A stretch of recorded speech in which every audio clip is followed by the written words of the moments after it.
ભુજના આંબેડકર ભવન ખાતે બાળ કવિ સંમેલનનું આયોજન કરાયું.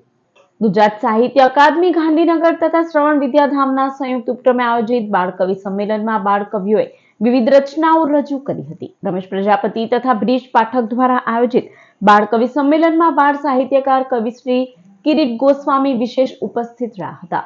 સમગ્ર કાર્યક્રમનું સંચાલન હેમાક્ષી શાહ તથા હર્ષના મહેતાએ કર્યું હતું.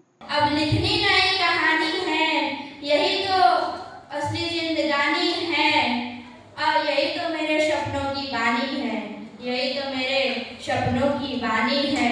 अब बदलनी दुनिया सारी है, अब बदलनी दुनिया सारी है, कोशिश अभी से जारी है, कोशिश अभी से जारी है.